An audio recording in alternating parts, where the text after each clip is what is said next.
Hello everyone, welcome back to another class of our daily current affairs. আজি 19 নৱেম্বৰ তাৰিখে আমাৰ নিউজপেপাৰত কি ইম্পৰ্টেন্ট নিউজ আহিছে from exams perspective হেখিনি আমি আজি চাব গৈ আছো. So these are the topics that we have taken from today's newspaper. So let's start the class. Our first topic to হৈছে Assam declares Veer Raghav Moran Divok on November 19th. So আজিৰ দিনটোত বীৰ ৰাঘৱ মৰাণ দিৱস declare কৰা হৈছে chief minister Himanta Biswa শৰ্মাই declare কৰিছে November 19 as বীৰ ৰাঘৱ মৰাণ দিৱস to honor the legacy of the legendary Assamese hero বীৰ ৰাঘৱ মৰাণ তেওঁ লেগেসিখিনি অনাৰ কৰিবৰ কাৰণে আজিৰ দিনটো বীৰ ৰাঘৱ মৰাণ দিৱস হিচাপে ডিক্লেয়াৰ কৰা হৈছে আৰু chief minister announces that Veer Raghav Moran Divas is a restricted holiday for state government employees on November 19. So restricted holiday dia hoise state government employees or karne ajir dintut. Aru the General Administrative Department issued the official notification signed by Commissioner and Secretary. Kini baru hobo. So objective ki hoy? Mane etu dibok hisabe লোৱাৰ main objective হৈছে তেওঁৰ যোনখিনি courage আছিলে পেট্ৰিয়টিজম and historical contribution যোনখিনি আছিলে তেওঁ সেইখিনিক যাতে আমি অনাৰ কৰোঁ আমি সোঁৱৰোঁ আমি মনত পেলাওঁ আৰু to enable government staff and citizens to participate in the commemorative commemorative এক্টিভিটিজখিনিতো যাতে গভৰ্ণমেণ্ট ষ্টাফ আৰু চিটিজেনছসকলে পাৰ্টিচিপেট কৰে চ' কমিউনিটি ডিমাণ্ড কি হয় the decision follows long standing request from Assam Moran Sabha and Khodo Moran Khatra Khantha. So eta bahut long standing request asile the community demand kori goisile aji din mane eta din Raghav Moran Sabha aro Raghav Moran Khatra Khonghoi bahut dinor prai so eta request finally fulfill holge and chief minister eta statement dise je Veer Raghav Moran is a symbol of courage and an inspiration particularly to the Moran community but also to all Assamese people. Okol Moran community karne buliye nohoy ama সকলো অসমীয়া লোকৰ কাৰণে তেওঁ এটা ইনস্পিৰেশন বুলি কৈছে এটা কাৰেজৰ এটা symbol বুলি কৈছে সো পাৰপসটো এটোই যে তেওঁৰ যোনখিনি তেওঁৰ লাইফৰ বিষয়ে আমি যাতে অ্যাৱেৰ হওঁ আমি গম পাওঁ সব মানুহে যাতে জানে তেওঁৰ লেগেসিটো যাতে আমি প্ৰিজাৰ্ভ কৰি ৰাখিব পাৰো তাৰ পিছত কালচাৰেল প্ৰাইডটো যাতে আমি আৰু ষ্ট্ৰং কৰিব পাৰো শক্তিশালী কৰিব পাৰো আৰু হিষ্টৰিকেল কনসিয়াসনেস যাতে আমাৰ মাইন্ডত আহে যে আমি হিষ্টৰী যোনখিনি ইম্পৰ্টেন্ট ইনসিডেন্টস সেইখিনি বস্তু আমি যাতে যোনখিনি বস্তু ইম্পৰ্টেন্ট হয় সেইখিনি আমি ভালকে জানো বুজো আৰু মনত ৰাখো আৰু এক্সামৰ পাৰ্সপেক্টিভৰ পৰা আমি চাব গলে মানে অসমৰ যোনটো আইডেন্টিটি বিল্ডিং হয় হেতু ষ্ট্ৰেংথেন কৰে বুলি কৈছে আমি যেতে ইন্ডিজিনিয়াস হিৰোজ সকলক যেতে ৰেকগনাইজ কৰো আমি জানো তেওঁলোকৰ বিষয়ে ইনফৰ্মড থাকো তেতিয়া আমাৰ এটা আইডেন্টিটি বিল্ড হয় আৰু সেই আইডেন্টিটিটো আৰু ষ্ট্ৰং হয় আৰু আমাৰ ইনক্লুসিভ গভৰ্নেন্স ৰিফ্লেক্ট কৰে by acknowledging community specific historical icons community specific যেতে আইকনস কিছুমান সকলক আমি যেতে একনলেজ কৰো হেতুৱে আমাৰ এটা ইনক্লুসিভ গভৰ্নেন্সক ৰিফ্লেক্ট কৰে সবৰ মাজত এটা ইউনিটিও শো কৰে আৰু তাৰপৰি কি হয় oral হিষ্ট্ৰিজ ethnic identities and cultural memory of Assam tribal community. So hey bostuখিনিক প্ৰিজাৰ্ভ কৰাটো সহায় কৰে যোনখিনি আমাৰ আইডেন্টিটি আছে ethnic identity আমাৰ ট্ৰাইবেল কমিউনিটিজ খিনিৰ যোনখিনি কালচাৰ যোনখিনি তেওঁলোকৰ হিষ্ট্ৰী সেই বস্তুখিনি যাতে আমি প্ৰিজাৰ্ভ কৰি ৰাখিব পাৰো হেতুটো সহায় কৰে আমাৰ APSC আৰু UPSC ক্ষেত্ৰত আমাৰ history ethnic study regional movement তেনেকুৱা টপিক বিলাকৰ ক্ষেত্ৰত আমাৰ এইটো টপিক ইম্পৰ্টেন্ট হৈ যায় কেতিয়াবা ডাইৰেক্টলি আহি যাব পাৰে নহলে আমি এক্সাম্পল হিচাপে ইউজ কৰিব পাৰো ঠিক আছে অকমান বীৰ ৰাঘৱ মৰাণৰ বিষয়ে মই ইয়াত দি দিছো যেটাকে তেওঁ নিউজত আছে ডাইৰেক্টলি আহিও যাব পাৰে সো বীৰ ৰাঘৱ Moran was a legendary leader of the Moran community of Assam known for his extraordinary courage patriotism and warrior spirit he played a significant role in protecting his people defending territorial integrity and upholding the cultural identity of the Moran tribe so তেওঁ নিজৰ মানুহখিনিক protect কৰিবলৈ কাৰণে integrity নিজৰ জায়গাখিনিক একগুট কৰি ৰাখিবৰ কাৰণে protect কৰি ৰাখিবৰ কাৰণে কালচাৰেল যোনটো আইডেন্টিটি হেখিনিক আপহোল্ড কৰি ৰাখিবৰ কাৰণে তেওঁ বহুত সিগনিফিকেন্স আছে তেওঁৰ ৰোল আছে আৰু তেওঁ বহুত কাৰেজ পেট্ৰিয়টিজম আৰু ৱাৰিয়াৰ স্পিৰিট দেখুৱাই পেলাই মোটিভেট আৰু ইনস্পায়াৰ কৰিছিলে বহুত লোকক আৰু his legacy is celebrated for his ভেলিয়াৰ লিডাৰশ্বিপ কোৱালিটি আৰু হেতু কলুৱে আসাম সোশিও কালচাৰেল হিষ্ট্ৰী তেওঁ লিডাৰশ্বিপ কোৱালিটিখিনিৰ কাৰণে তেওঁ এতিয়াও মনত ৰাখা যায় আৰু সেলিব্ৰেট কৰা যায় He is a symbol of bravery. He continues to inspire the Moran community and the larger Assamese society. অকল Moran community বুলি নহয়, তেওঁৰ যোনখিনি bravery সেইখিনি আমাৰ গোটেই অসম কমিউনিটিটোকে ইনস্পায়াৰ কৰে। ইয়াৰ ৰিলেটেড এটা MCQ দিছোঁ, আপোনালোকে এটেম্প কৰিব, ট্ৰাই কৰিব, ঠিক আছে। কিন্তু মেইনছ কুৱেশ্যন এটাও দিছোঁ। এতিয়া নেক্সট টপিকটোত আহিছোঁ। Human elephant conflict escalates in alarmingly in Assam. So human elephant conflict বহুত বেছি বাঢ়ি গৈছে বুলি কৈছে অসমত। চাওঁ আহকচোন নিউজটোত কি পাইছোঁ আমি। Assam records a sharp rise in human and elephant fatalities. Experts push for urgent multi-departmental intervention. বহুত বেছি rise দেখা গৈছে human elephant conflictত আৰু মাল্টি ডিপাৰ্টমেণ্টেল ইণ্টাৰভেনশ্যন দৰকাৰ হৈছে বুলি এক্সপাৰ্টছে কৈছে, আৰ্জেণ্টলি দৰকাৰ হৈছে। কি হৈছে, অসমে এটা মেজৰ স্পাইক দেখা পাইছে। আমাৰ এতিয়া হিউমেন এলিফেণ্ট কনফ্লিক্ট বহুত বেছি দেখা পাই গৈ আছোঁ। আৰু কি হৈছে, তাত হিউমেন আৰু এলিফেণ্ট বহুত চবৰে মানে ডেথ হয় because of this, which is a very big matter of concern, right? So conservationists warn কৰে যে deliberate electrocution incidents have reached epidemic level. So epidemic level reach কৰিছে বুলি কৈছে। ডাটাখিনি অকণমান চাই লওঁ। হিউমেন ডেথ আমাৰ 71, এলিফেণ্ট ডেথ 41, ডেলিবাৰেট ইলেক্ট্ৰিকুৱেশ্যন ডেথ যোনটো হয় ডেলিবাৰেটলি ইলেক্ট্ৰিকিউট কৰা হয়। চ' এইটো চাওকচোন, অক্টোবৰ 23 বা নৱেম্বৰ 16 ভিতৰতে 11টা এলিফেণ্ট ঢুকাইছে, ডেথ হৈছে। It's a big number. Long term data যদি আমি চাওঁ 2000 বা 2023 ভিতৰত আমি দেখিছোঁ হিউমেন ডেথ 1468টা, human injuries 337, elephant death 626। Okay, then কি কনচাৰ্ণ হাইলাইটেড, কোনখিনি কি কনচাৰ্ণ হয় যোনখিনি হাইলাইট হৈছে সেইখিনি আমি অকণমান চাই লওঁ চমুকে। ৰাইজিং ফেটেলিটিজ এণ্ড ক্ৰপ লছ, মানে কি হৈছে, ৰাইপেনিং পেডিবিলাক যেতিয়া থাকে, পেডি ফিল্ডবিলাকত এলিফেণ্টবিলাক এট্ৰেক্ট হয় সেইখিনি জেগালৈ। চ' ড্ৰজ এলিফেণ্ট টু ফাৰ্মলেণ্ডবিলাকলৈ তেওঁলোক এলিফেণ্টবিলাক আহি যায়।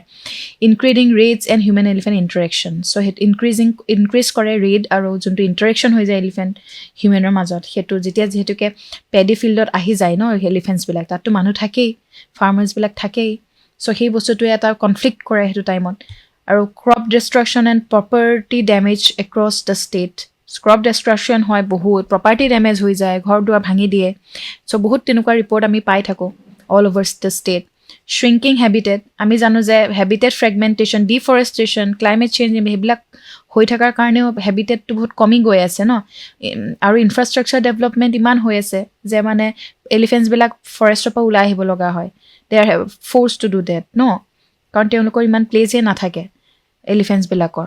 চ' সেইটো কাৰণে দিজ আৰ দ্য ৰিজনছ যে shrinking habitat, deforestation, climate change সেইবিলাক এটা মেজৰ ৰিজন হয়। Electrocution is a growing threat, electrocution হয় যে কনজাৰ্ভেশ্যনিষ্ট কৌশিক বৰুৱাই সেইটোক ৱাৰ্ণ কৰিছিলে যে ডেলিবাৰেট ইলেক্ট্ৰিকিউশ্যন যে কৰা হয় এটা মানে কমন ৰিটেলিয়েটৰী প্ৰেক্টিছ হৈ গৈছে। আৰু সেইটো কাৰণেও এইটো ইছ্যু আমি বহুত দেখা পাওঁ। আদাৰ মেজৰ থ্ৰেট বুলি কৈছে যে ট্ৰেইন কলিজন হৈ যায়, কেতিয়াবা ট্ৰেইনৰ লগত খুন্দা খাই যায়, ইলিগেলি ফেন্সিং দিয়া যায়, এনভাইৰমেণ্টেল ডিগ্ৰেডেশ্যন আৰু হিউমেন এনক্ৰ'চমেণ্ট বহুত বাঢ়ি গৈছে। এলিফেণ্ট কৰিডৰবিলাকত এলিফেণ্টৰ ফ্ৰীলি যাব পৰা জেগাই নাথাকে, তাতে এনক্ৰ'চ কৰি দিছে, হিউমেন ছেটেলমেণ্ট বহি গৈছে, মানুহৰ মানে তাত মানুহবিলাকৰ ছেটেলমেণ্ট আছে। চ' তেনেকুৱা হয় মানে সেইটো কাৰণে এটা ৰিজন হয় যে মানে এলিফেণ্ট আৰু হিউমেনৰ মাজত কনফ্লিক্টটো আৰু বাঢ়ি যায়। এক্সপাৰ্টে ৰেকমেণ্ডেশ্যন কিছুমান দিছে, সেইখিনি আমি চাই লওঁ। ইমিডিয়েট গভৰ্ণমেণ্ট ইণ্টাৰভেনশ্যন দৰকাৰ বুলি কৈছে। State disaster in Assam required coordinated departmental action দৰকাৰ হয়, চব ডিপাৰ্টমেণ্টে মিলি একশ্যন ল'ব লাগে ফৰ দিছ ইছ্যু। আৰু faster compensation mechanism, Biplab Kumar তালুকদাৰে কৈছিলে আৰণ্যকৰ যে হিউমেন ডেথ কম্পেনচেশ্যন কৰিব লাগে, to be given state disaster management এক্টৰ আণ্ডাৰত within 2 working days. Human death হ'লে কম্পেনচেশ্যন দিব লাগে। ক্ৰপ এণ্ড প্ৰপাৰ্টি যেতিয়া ডেমেজ হয় সেইটোৰ কাৰণে কম্পেনচেশ্যন দিব লাগে। ঠিক আছে, এইখিনি বস্তু চাই ল'ব, মই PDF টো দিয়ে দিম, যদি কিবা ডাউট থাকে আকৌ এবাৰ নিজে চাই ল'ব পাৰিব। দেন এডমিনিষ্ট্ৰেটিভ ইম্প্ৰুভমেণ্ট হ'ব লাগে, যেনেকৈ accept government doctors report when families refuse postmortem in conflict cases. People must investigate all illegal electoral cases to ensure deterrence. Then strengthening habitat management. মানে সেইখিনি ভালকৈ ফৰেষ্ট ডিপাৰ্টমেণ্টে ফ'কাছ কৰিব লাগে, national park, wild life century সেইখিনি ভাল কণ্ডিশ্যনত ৰাখিব লাগে, management ভাল হ'ব লাগে, এণ্ড ফুড এভেইলেবিলিটি হ'ব লাগে এলিফেণ্টৰ কাৰণে, যাতে এলিফেণ্টবিলাক যাতে ভিলেজবিলাকত গাঁও চাৱে মানুহৰ ছেটেলমেণ্টৰ জেগাৰ ওচৰলৈ আহি নাযায়। এনাফ যদি ফুড থাকে তেতিয়া আহিব লগা নহয়েই খাদ্য এলিফেণ্টৰ কাৰণে, ৰাইট? চ' সেইখিনি প্ৰভাইড কৰিব লাগে। মাল্টি ডিপাৰ্টমেণ্টেল কলাবৰেশ্যন কৈছে। চ' এইখিনি বস্তু ইনভলভমেণ্ট আমাৰ বেলেগ বেলেগ ডিপাৰ্টমেণ্টৰ ইনভলভমেণ্ট দৰকাৰ হয়। ইটছ ইম্পৰ্টেণ্ট, ঠিক আছে? চ' আমাৰ GS পেপাৰ 3, 4, 5 গোটেইখিনিৰ কাৰণে ইম্পৰ্টেণ্ট হৈ যায় এইটো টপিক। দেন ইয়াতো মই MCQ দি দিছোঁ, ট্ৰাই কৰক, try to attempt it and once mains question as well. Lutumari reserve forest, সেইটো নিউজত আছিলে। চ' চমুকে আমি চাই লওঁ আহকচোন লুটুমাৰী ৰিজাৰ্ভ ফৰেষ্টৰ বিষয়ে, আৰু নিউজটো অকণমান চাই লওঁ। লুটুমাৰী ৰিজাৰ্ভ ফৰেষ্টখন নগাঁও ডিষ্ট্ৰিক্টত আছে, আছামৰ, under Nagaon forest division. Status notified reserve forest giving it legal protection under the Assam forest regulation 1891. Forms part of an ecological sensitive forest belt in central Assam. তাত ইম্পৰ্টেণ্ট ৱাইল্ড লাইফ কিছুমান ছাপৰ্ট কৰে, যেনেকৈ elephant lies close to landscape connected to the Dhansiri Lamding elephant reserve. And forest area acts as a buffer zone and habitat corridor, ঠিক আছে? Major ইছ্যুনো কি হৈছে সেইটো চাওঁচোন। মানে কি হয়, তাত লাৰ্জ স্কেল এনক্ৰ'চমেণ্ট হয় ফৰ ছেটেলমেণ্ট এণ্ড এগ্ৰিকালচাৰৰ কাৰণে, বহুত এনক্ৰ'চমেণ্ট হোৱা আমি দেখা পাওঁ ইন লাৰ্জ স্কেল। আৰু হেবিটেড ফ্ৰেগমেণ্টেশ্যনৰ কাৰণে বায়'ডাইভাৰ্চিটি লছ হৈ আছে, আৰু ফৰেষ্ট ৰিচোৰ্চৰ ওপৰত প্ৰেছাৰ পৰিছে, আৰু হিউমেন এলিফেণ্ট কনফ্লিক্ট, আমি হিউমেন ৱাইল্ড লাইফ কনফ্লিক্ট বহুত দেখা পাওঁ। These are the major issue that is facing in that area. Current কণ্টেক্সটত আমি যদি চাওঁ, Nagaon administration is preparing a major eviction drive to reclaim several thousand bighas of encroached forest land. এটা eviction drive, এটা major eviction drive এটা prepare কৰি আছে নগাঁও এডমিনিষ্ট্ৰেশ্যনে, যাতে এনক্ৰ'চড যোনখিনি পাৰ্ট আছে, যোনখিনি বস্তু এনক্ৰ'চ কৰি থোৱা হৈছে ফৰেষ্ট লেণ্ডখিনি, সেইখিনি যাতে আকৌ ৰিক্লেইম কৰিব পাৰে। বহুতখিনি মানে বহুত থাউজেণ্ড বিঘাছ আছে বুলি কৈছে। So' notices have been issued earlier to people living inside the forest. So' যাৰ মাজত যোনখিনি এনক্ৰ'চ কৰি আছে, যোনবিলাক মানুহে তাত ভিতৰত আছেগৈ, সিহঁতৰ কাৰণে নটিচ ইছ্যু কৰা হৈছে বুলি কৈছে। Clarify the drive is not community targeted but aimed at, সেইটোৱে কৈছে যে কমিউনিটি টাৰ্গেটেড নহয়, কিন্তু মানে ফৰেষ্ট প্ৰটেকশ্যন আৰু লিগেল কমপ্লায়েন্সৰ কাৰণে এইখিনি কৰা গৈছে। ত' নিউজটো ইমান বেছি ইম্পৰ্টেণ্ট নহয়, কিন্তু যিহেতুকে আমাৰ নিউজত আমাৰ পালোঁ ন লুটুমাৰী ৰিজাৰ্ভ ফৰেষ্ট, চ' লুটুমাৰী ৰিজাৰ্ভ ফৰেষ্টৰ বিষয়ে আহি যাব পাৰে। ত' তেনেকৈ আমি নিউজত থকা ইম্পৰ্টেণ্ট প্লেচেছবিলাকো আমি মনত ৰখাটো উচিত। দেন ঠিক আছে, ডেটছ ইট। এই টপিকটো আমি অলপ চমুকৈ চালোঁ, লুটুমাৰী ৰিজাৰ্ভ ফৰেষ্টৰ মনত ৰাখিব। নেক্সট টপিকটোত আহোঁ, the battle of Rezang La. The Punjab and Haryana high court has disposed of a PIL challenging the certification and release of a upcoming Bollywood war drama 120 Bahadur starring Farhan Akhtar. So' নিউজটো ইমান ইম্পৰ্টেণ্ট নহয়, মানে পাঞ্জাব এণ্ড হাৰিয়ানা হাইকোৰ্টে ডিছপ'জ কৰিছে PIL এটা, যোনটো চেলেঞ্জ কৰিছিল যে এখন চিনেমা এখন বনি আছে বলিউডৰ, যোনটো it's on the battle of Rezang La. So' সেইটো নিউজটো ইমান ইম্পৰ্টেণ্ট নহয়, আমি টপিকটো ল'লোঁ because we need to know' about the battle of Rezang La, যোনটো এক্সামৰ যিহেতুকে আমাৰ নিউজত সেইটো আছে বা চিনেমা এখনো বনি আছে। চ' সেইটো কাৰণে আমাৰ এইটো বেটেলটো ইম্পৰ্টেণ্ট হৈ যায় আমি জানাটো। It's one of the most important battle in history. This film is based on Battle of Rejangla, which happened in 1962, one of the most heroic last stands in Indian military history. Amidst rising attention from the Ahir community, the iconic battle and associated strategic mountain passes are back in national discussion. So Battle of Rejangla বিষয়ে আমি জানাটো উচিত। So চাওঁচোন আহকচোন অকণ ডিটেইলছত। It took place in 18 November 1962. It was fought during the Indo-China War.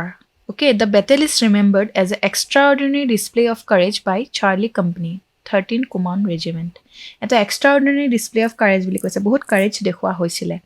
কোম্পানীটোত কি আছিলে, 120 জন soldier আছিলে, of whom 117 were Ahirs from Haryana, Rewari, Narnaul, Mahendragarh and nearby region. আৰু তেওঁলোকে ডিফেণ্ড কৰিছিল ৰেজাংলা at 16,000 feet in sub-zero condition against the Chinese force outnumbering them in 10 by 1 মানে 10 times more Chinese force আছিলে আৰু তেওঁলোকে কেনেকে defend কৰিছিল ৰেজাংলা এৰিয়াটোত যোনটো 16000 ফিট ওপৰত আৰু সেই কণ্ডিশ্যনটোত কেনেকে চাইনিজ ফ'ৰ্চক তেওঁলোকে আউটনাম্বাৰ মানে চাইনিজ ফ'ৰ্চক কেনেকে তেওঁলোকে চাইনিজ ফ'ৰ্চৰ পৰা ডিফেণ্ড কৰিছিল ৰেজাংলাটো it's about that leadership and bravery যদি চাওঁ major Khetan Singh who was posthumously awarded the Param Vir Chakra it was কমেণ্ডেড by him চ' তেওঁ লেটাৰ পৰমবীৰ চক্ৰৰে দিয়া গৈছিলে ৰেচপেক্ট দিয়া গৈছিলে despite inadequate winter gear limited ammunition and no' artillery support the unit inflicted over 1300 Chinese casualties মানে ইমানখিনি ইনএডুকুৱেট gear limited এমিউনেশ্যন আছিলে ছাপৰ্ট ইমান নাছিলে সেইটো টাইমত ঠিক আছে out of 120 soldiers 114 were martyred 5 were severely wounded and 1 was taken prisoner the Chinese troops reportedly covered the bodies of Indian soldiers with blankets a gesture of honor noted in later report strategic impact আমি চাই লওঁ তেওঁলোকৰ ৰেজিষ্টেন্সে Chinese সকলক ৰাখাইছিল দে halted Chinese advance আৰু Chushul air base to protect কৰিছিল and prevented a possible Chinese occupation of entire Ladakh যদি হেখিনি কৰিব কৰাত সক্ষম নহলহেঁতেন entire Ladakh এৰিয়াটো চাইনিজৰ চাইনিজ অকুপাইড হৈ যোৱাৰ সম্ভাৱনা আছিলে যোনটো আমাৰ ইণ্ডিয়াৰ কাৰণে বহুত ডাঙৰ এটা থ্ৰেট আছিল this battle is seen as a defying example of determination and sacrifice over overwhelming odds so কিমান সেই বেটেলটো এটা এক্সাম্পল হয় কেনেকৈ ডিটাৰমিনেশ্যন আৰু ছেক্ৰিফাইচ দি পেলাই কিমান অভাৰৱেলমিং অড চিটুৱেশ্যন এটাৰ এগেইনষ্টত গৈ পেলাই তেওঁলোকে বেটেলখন জিকিব পাৰিছিল significance of Rezang La is a strategic 16,000 feet mountain feature overlooking the Spanggur gap It safeguards the Chushul sector, crucial for protecting the Chushul to forward air base, ensuring the defense of Ladakh. If China gains control here, it would have been a direct run towards Ladakh, making Rejangla one of the most critical defense point on the LAC. ঠিক আছে so এই পাৰ্টটো বহুত important হয় যে যদি সেইটো বস্তু আমি কণ্ট্ৰলটো আমি যদি হেৰুৱাই দিলোহেঁতেন যদি চাইনাৰ কণ্ট্ৰল আহি গ'লহেঁতেন চ' লাডাখ এৰিয়াটো চাইনাৰ কণ্ট্ৰলত আহি যোৱাৰ চান্স আছিলে যোনটো সেইটো কাৰণে ৰেজাংলা এটা মষ্ট ক্ৰুচিয়েল ডিফেন্স পইণ্ট বুলি কৈছে on line of actual control এৰিয়াত মাউণ্টেইন পাছেছ ইন নিউজ যিহেতুকে সেইটো মাউণ্টেইন পাছৰ কথা আমি চালোঁ এতিয়া আমি কেইটামান ইম্পৰ্টেণ্ট নিউজ মানে নিউজত থকা আৰু এক্সাম পাৰ্চপেক্টিভৰ পৰা ইম্পৰ্টেণ্ট মাউণ্টেইন পাছেছ কেইটামান মই ইয়াত মেনশ্যন কৰি দিছোঁ যেনেকৈ লিপুলেখ নাথুলা পাছ চাংলা পাছ এইখিনি আপোনালোকে PDF-ত ভালকৈ চাই ল'ব ইয়াত বুজাবলগীয়া তেনেকৈ একো নাই জাষ্ট মেনশ্যন কৰি দিছোঁ মই সেইখিনি মনত ৰাখিব ঠিক আছে MCQটো ট্ৰাই কৰক মেইনছ কুৱেশ্যনটো ট্ৰাই কৰক দি দিছোঁ একেলগে So let's come to the next topic. Parasocial, Cambridge Dictionary Word of the Year 2024-25. So Cambridge Dictionary at a word select korise that is parasocial as its word of the year reflecting the rising global discourse around celebrity culture, fandoms, mental health and online relationship. So Cambridge Dictionary parasocial word to word of the year declare কৰিছে আৰু কৈছে যে rising যোনটো এটা global ডিস্কোৰ্স reflect কৰিছে যে যেনেকৈ এটা celebrity culture fandom mental health আৰু অনলাইন ৰিলেশ্যনশ্বিপ ৰিলেটেড ভালকৈ আমি চাওঁ আহক ডিটেইলছত কি হয় exactly what does it mean parasocial means a relationship that refers to one-sided emotional attachment felt by an individual towards a public figure আৰু এনেকুৱা হয় ন যেতিয়া আমি celebrities for influencer public figure তেনেকুৱা বা fictional character হওক আমাৰ এটা emotional attachment বা এটা bonding create হৈ যায় with them আমাৰ এনেকুৱা feel হয় যে they are part of our life like they have influence over us right but hetu eta one sided attachment boli koise because they don't know us the celebrities and public figure they don't know us right other person is unaware of our existence but yet we feel that we are somehow closely connected with them so this is what parasocial is jeneke example di likhiso fans expressing intense excitement when Taylor Swift and Travis Kelce announced their engagement despite having no real relationship with them.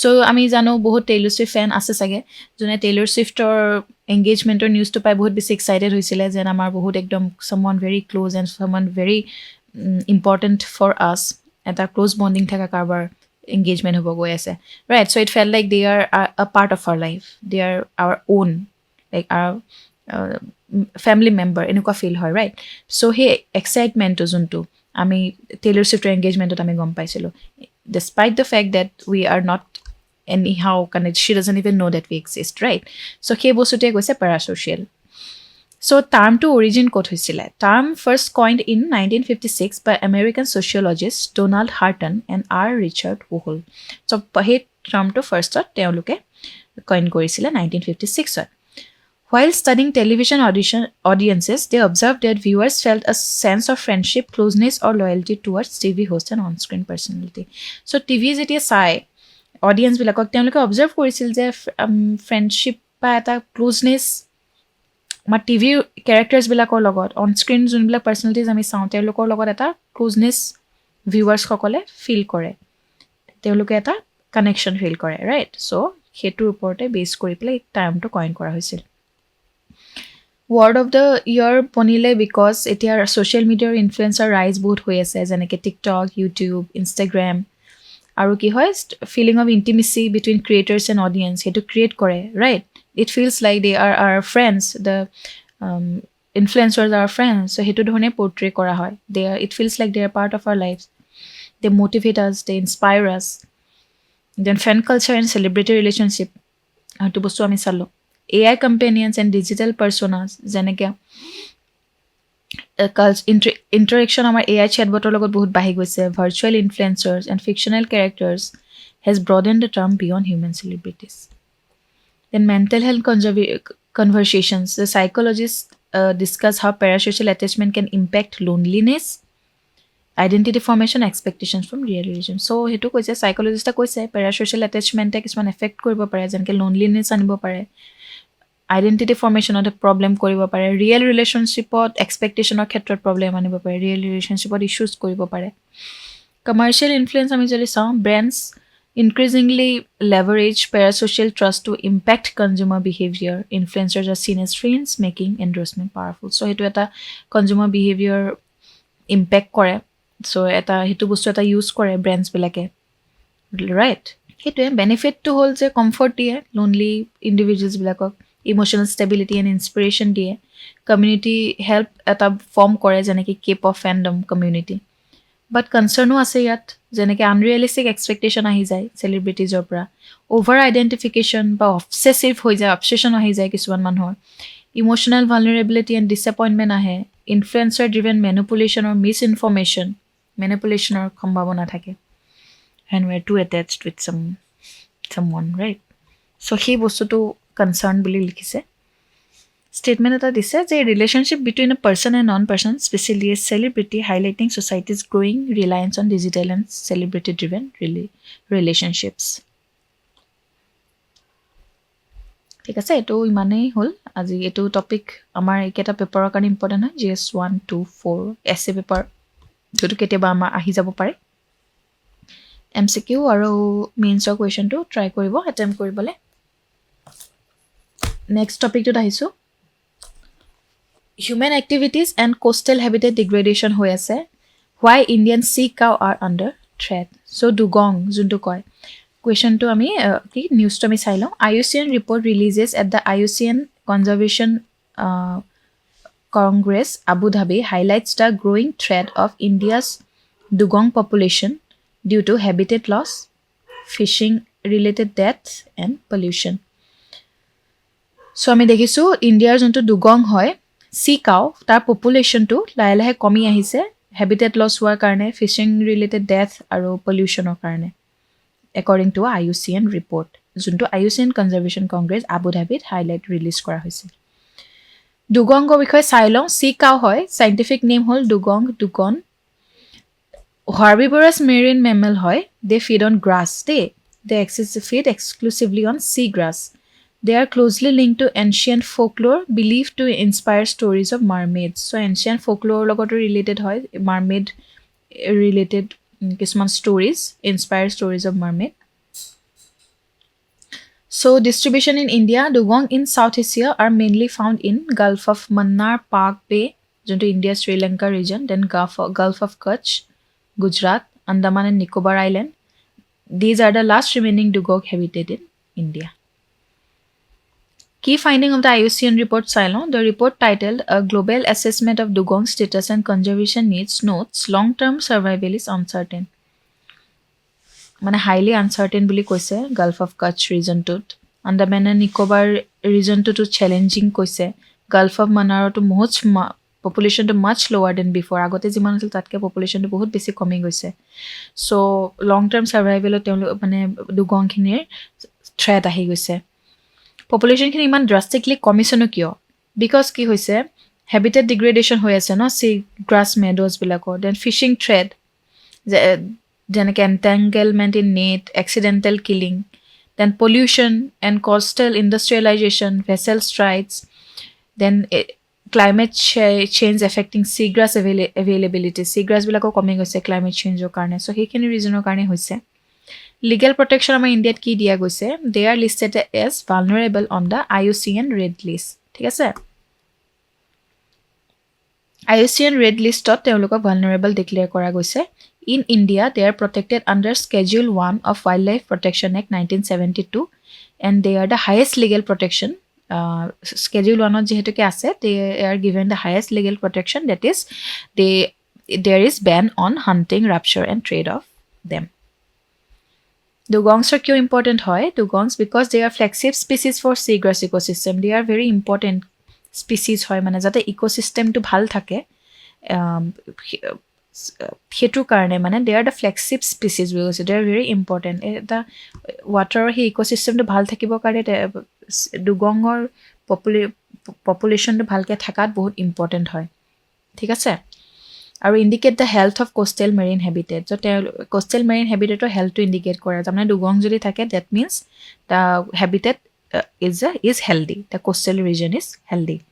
Their protection automatically conserves seagrass meadows, fish nurseries and carbon sinks. So protection korile automatically seagrass meadow বা carbon sink ot preserve কৰে বুলি কৈছে তাৰমানে they are very important for our ecosystem ঠিক আছে important species হয় যোনটো আমি বচাব লাগে conservation measures চাইছো Dugong conservation reserve এটা আছে তামিলনাডুত then seagrass restoration project হৈ আছে community life conservation with fishermen strict enforcement of schedule 1 protection jate bhalke hoy hekhini karne strict enforcement anise IUCN recommendation dise je cross border India Sri Lanka coordination hobo lage to protect that species thik ase that's all for this MCQ disu etu related try koro mains question to sai lobo PM Fasal Bima Yojana government expands coverage from Kharif 2026 So Ceylon etu news to ki hoy Government of India has approved major changes to the Pradhan Mantri Fasal Bima Yojana. Eta change anise boli koise Pradhan Mantri Fasal Bima Yojana jonto scheme hoy hetu under eta change anise. Kisuman changes anise. So ki hoise Kharif 2026 opra farmers across India will get insurance coverage for two additional major causes of sudden crop loss. Duta additional major cause or karne mane Kharif cropot insurance coverage pabo farmers সকলে এটাটো হৈছে wild animal attack যদি কৰে cropsot তেতিয়াও তেওঁলোকৰ insurance cover হ'ব then paddy inundation crop getting submerged due to heavy rainfall কেতিয়াবা কি হয় heavy rainfall যেতিয়া হয় বেছিকে water logging বহুত বেছি হৈ যায় আৰু যোনটো crops বিলাক damage কৰে so সেই তেনেকুৱা situationতো তেওঁলোকৰ insurance cover কৰা যাব so this marks one of the biggest expansion of Pradhan Mantri Fasal Bima Yojana since its launch in 2016 launch কৰা হৈছে আৰু এটো one of the biggest expansion বুলি কৈছে of this scheme কি হাইলাইট আমি চাইলো inclusion of wild animal damage মানে আমি গম পাও যে আজিকালি wild animalৰ কাৰণে বহুত damage হয় যেনেকে elephant nilgai wild boar deer হিবিলাকৰ ৰিজনত যেতিয়া crop loss হয় wild animal বিলাকে ক্ষতি কৰে crops বিলাক damage কৰে তেতিয়া মানে কি হয় নেশন ওয়াইড মানে কভাৰ কৰা হ'ব বুলি কৈছে হেতু আৰু এটো এটা বহুত লং পেন্ডিং ডিমান্ড আছিল from many states like Assam, Chhattisgarh, Jharkhand, Orissa জিয়াত জহতুকে হিউম্যান এন্ড ওয়াইল্ডলাইফ কনফ্লিক্ট বহুত বেছি হোৱা যায় সো হেতু এটা লং টাৰ্ম ডিমান্ড বহুত দিনৰ পৰা কৰি থকা হৈছিল যোনটো ফাইনালি এতিয়া মিট কৰা গৈছে so which is a good news for the farmers. Inclusion of paddy inundation. Paddy fields frequently get washed away or waterlogging during monsoon and flood. মানে কি হয় paddy field বিলাক কেতিয়াবা মনসুন বা ফ্লাড সিজনত wash away হৈ যায় বা waterlog হৈ যায়, বহুত পানী জমা হৈ যায় ন। সো তেতিয়া crops paddy fields বিলাকৰ গোটেই ক্ৰপছবোৰ ড্যামেজ হৈ যায়। সো হেতু সিচুৱেশ্যনটো এতিয়া কভাৰ কৰা হ'ব, ফুললি কভাৰ কৰা হ'ব for Kharif 2026. New modalities approved. The Agriculture Minister has developed standardized guideline for assessment of wild animal related crop loss, compensation norms for inundation, timeline for claim settlement, use of drone and mobile app for evidence collection. Nationwide implementation hobo across all state. Kharif season 2026 পৰা start হ'ব, ঠিক আছে। Change কে matter কৰে because এইটো elephant rate বহুত হয়, wild deer and boar বহুত destroy কৰে paddies, flash flood হয়, these are the reason। আৰু হাই ৰিস্ক এৰিয়া ফাৰ্মাৰ্ছখিনিক যাতে ছাপোৰ্ট কৰিব পাৰে, আমাৰ এইখিনি মেইনলি আসাম, অৰুণাচল, উৰিষ্যা তেনেকুৱা এৰিয়াবিলাকৰ। আৰু ষ্টেট গভৰ্ণমেণ্টৰ ফাইনেন্সিয়েল বাৰ্ডেনটো যাতে ৰিডিউচ কৰিব পাৰে। আৰ্লিয়াৰ কি হৈছিলে, ষ্টেটে পে' কৰিছিলে কম্পেনচেশ্যনবিলাক ডিজাষ্টাৰ ৰিলিফ ফাণ্ডৰ পৰা। সো কি হ'ব এতিয়া, নাও Pradhan Mantri Fasal Bima Yojana will share the financial load. So অকল এতিয়া ষ্টেট গভৰ্ণমেণ্টে কৰিব নালাগে, চেণ্ট্ৰেল গভৰ্ণমেণ্টো শ্বেয়াৰ কৰিব ফাইনেন্সিয়েল লোডখিনি। Other significance of the update: strengthens risk cover under Pradhan Mantri Fasal Bima Yojana. সেইটোৱে কি কৰিব, আদাৰ ছিগনিফিকেঞ্চ কি হ'ব, সেইটোৰ কাৰণে ফাৰ্মাৰ্ছৰ ইনকাম ষ্টেবিলাইজ হ'ব, ভালনাৰেবিলিটি কমিব মাৰ্জিনেল মানুহবিলাকৰ, ফাৰ্মাৰ্ছবিলাকৰ, আৰু ক্ৰপ ইঞ্চুৰেঞ্চ পেনেট্ৰেশ্যন ইম্প্ৰুভ হ'ব। দেন নেশ্যনেল গ'ল অফ ডাবলিং ফাৰ্মাৰ ইনকাম যোনটো গ'ল হয় সেইটোক ছাপোৰ্ট কৰিব। প্ৰধানমন্ত্ৰী ফচল বীমা যোজনাৰ বিষয়ে অকণমান চাই লওঁ চমুকে। 2016 লঞ্চ কৰা হৈছিলে by ministry of agriculture and farmers welfare. Premium যোনটো পে' কৰিব লাগে ফাৰ্মাৰ্ছে, that is 2% for kharif crop, 1.5% for rabi crop and 5% for commercial and horticultural crop. আৰু ৰেষ্টখিনি কি হয়, চেণ্ট্ৰেল এণ্ড ষ্টেট গভৰ্ণমেণ্টে শ্বেয়াৰ কৰে। অবজেক্টিভ কি হৈছে, provide financial protection to farmers from climate, weather and biological risk, ঠিক আছে। So this is the MCQ that I have given for this topic. Try to attempt it. And I have also given a mains question. Attempt koribo. ঠিক আছে? So this is all for today. আজিলৈ ইমানে আছিলে। So কালি important topics খিনি লৈ পেলাই আহিম আৰু আন এটা ক্লাছ লৈ। So that's it for now. Thank you.